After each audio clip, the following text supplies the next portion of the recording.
The GrowthLab 10-step approach to business modeling isn't just about financial proformas.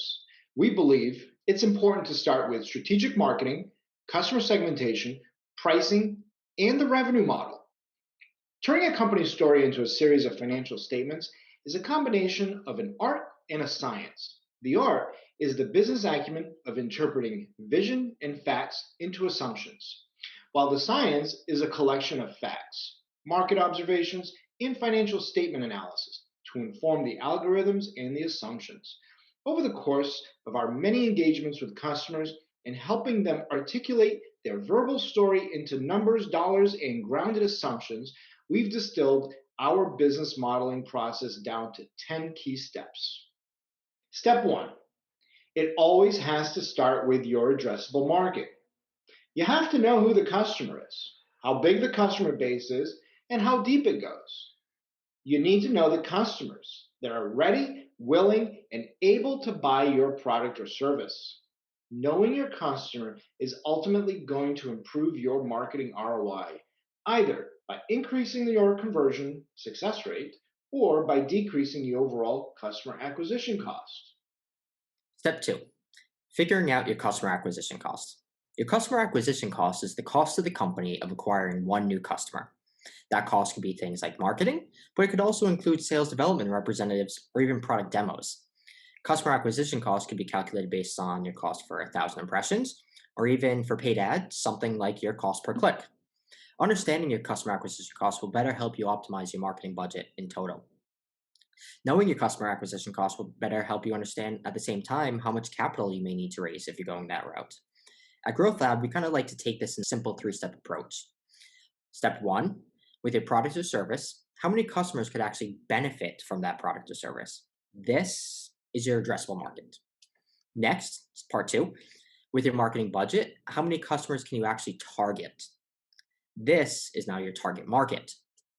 Lastly, with your conversion rate of leads to customers, how many customers can you convert from your leads to your targets to customers? This is your penetrated market. Answering these 3 simple questions will help you define your customer acquisition cost as well as your marketing ROI. We're big fans of this approach because it's simple, straightforward to understand, and it's also easy to communicate to your stakeholders. Step 3, define your pricing strategy. A pricing strategy is a method or model used to determine the best price for a product or service. Pricing strategy isn't done in a black box. You must capture the voice of the market and the voice of your customer. Your pricing strategy is based on what a customer is willing to pay for your value proposition. There are a few questions you should ask potential customers as well as yourself. 1, does my product solve a problem? 2, am I replacing a product and improving on its capability? 3, am I consolidating multiple products or services into one? 4, is my product or service inherently so innovative that it doesn't only solve existing problems, rather it creates a new market? We spend a lot of time on pricing because it isn't a discrete input. It is a range of possibilities, and it is the basis for your revenue model. Step 4, define the revenue model and understand the revenue drivers. A revenue model is a key component to any business model. It identifies which source of revenue to pursue. Your revenue model is a function of step 2, customer acquisition costs, and step 3, the pricing model, but also a function of your go-to market strategy. Your revenue model can extend beyond the scope of just a one-time sale to include recurring sales, rent, lease, and the shared economy model. In this step, you want to stop and think about how you are going to make money, not just how you're going to earn revenue, but how your company and the product will interact with the market to drive value. Your revenue model is so much more than price times volume. It is about how your customer interacts with your product or service and how the customer ultimately interacts with your value proposition. We are big fans of this approach because it's simple and straightforward to understand and communicate to stakeholders. Step 5, understand the cost of your product or service. Understanding the cost of manufacturing your product or providing your services is crucial for building your proforma. You're taking step 4, revenue, and subtracting it from step 5, cost of goods sold, generates one of the most important sets of financial metrics, gross profit and gross margin. The types of expenses that go into understanding the cost to build your product or provide your service can include direct labor, direct materials, production supplies, factory expenses, warehousing, and shipping. Your cost of goods will likely fall into one of 2 major buckets. manufacturing cost of goods, or service-based cost of goods. With manufacturing, it's important to understand that the product build is not just about the components. You have to think about everything from bringing the components together, paying for assembly, packaging the product, shipping, delivery, etc. All this is wrapped up into cost of goods sold for your product.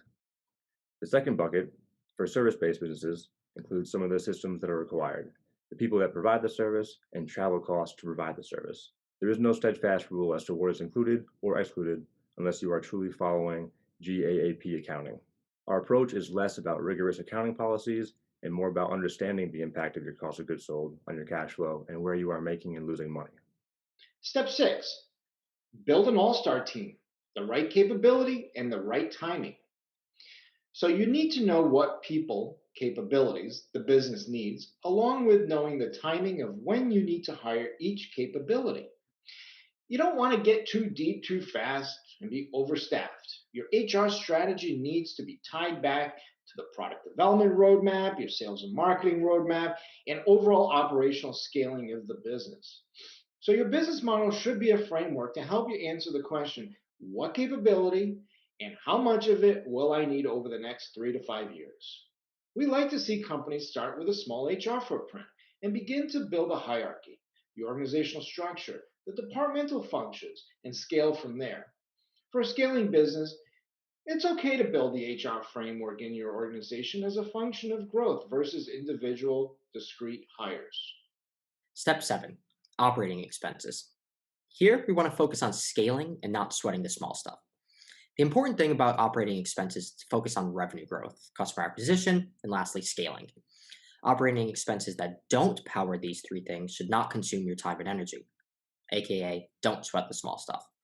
Scaling allows you to stand up and grow your business, so focus the time you spend on OpEx with an eye towards things like customer acquisition cost, marketing, physical footprint, R&D, product development, and even HR strategy. Don't spend your time dealing with the right formula for bank fees, paper supplies, telephone expenses, etc. If you're finding yourself spending way too much time figuring out your operating expenses, it's time to pause and take a step back to step 1, which is your addressable market. Step 8, timing is of the essence. Take the time to manage the timing. Timing is everything. Make sure you manage it accordingly. You need to develop a roadmap for each of your functions or departments, such as sales and marketing, R&D, product development, customer service, and corporate overhead. These roadmaps define the outcome and respective timing and therefore must dovetail with each other. At the end of the day, a business model is a time series of cash flow and events. Step 9, it's all about the burn. Know your cash burn. Understanding the sources and uses of cash in any business is a first step to any capital raising activities. Steps 1 through 7 are all about the business drivers, while step 8 is about the timing of the impact of those drivers. All the preceding steps ultimately bring us to this point. What are your cash needs? The cumulative total of your cash burn tells you how much total capital you need to raise. How and when you raise the capital is a function of the stage of your business. The same 3 factors define how much and when you raise the capital. It comes down to your product development roadmap, your customer acquisition roadmap, and your operational scaling roadmap. From this, you can begin to put your capital plan together, which includes investor segmentation analysis focused on who you will raise capital from.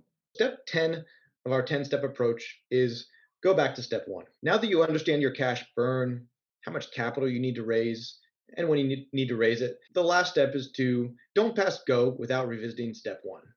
Step 10 is to reconsider your market. Ask yourself, do I have enough resources and capital to execute on steps 1 through 7?